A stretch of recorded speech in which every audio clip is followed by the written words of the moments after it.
तर सज्जनगडाच्या उंच कड्यावरून तरुणांनी सेल्फी काढला। रीलचा व्हिडिओ देखील व्हायरल होतोय।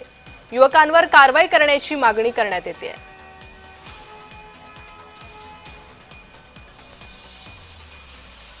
आणि या संदर्भात अधिक माहिती देत आहेत आमचे प्रतिनिधी प्रकाश शिंदे, हे आमच्या सोबत जोडले गेले आहे। प्रकाश, आपण बघतोय सज्जनगडाच्या या कडावरून उंचावरून हे मुलं सेल्फी काढतायत आणि व्हिडिओ देखील त्यांचा व्हायरल होतोय।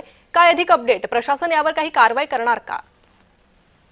नक्कीच प्रणिता, गेल्या काही दिवसापासून जो पावसाने जोर धरलेला होता सातारा जिल्ह्यामध्ये, यामुळे येथील जे धबधबे आहेत किंवा धरणं आहेत ते मोठ्या प्रमाणात भरलेले असून धबधबे मोठ्या प्रमाणात ओसंडून वाहत आहेत आणि त्यामुळे पर्यटकांचा ओढ सुद्धा या ठिकाणी वाढलेला आहे। परंतु ज्यावेळेस हे पर्यटक येथे येतात त्यावेळेस ते असे काही जीवघेणी स्टंट करताना गेल्या काही दिवसामध्ये अशा काही घटना घडलेल्या आहेत की जेणेकरून त्या पर्यटकांचा जीव गेलेला आहे आणि तरी सुद्धा पर्यटक अशा काही स्टंट करून आपला व्हिडिओ काढण्यासाठी किंवा फोटो काढण्यासाठी उंच कड्यावर चढून किंवा धबधब्यामध्ये प्रवाहामध्ये जाऊन फोटो सेशन किंवा व्हिडिओ काढत आहेत।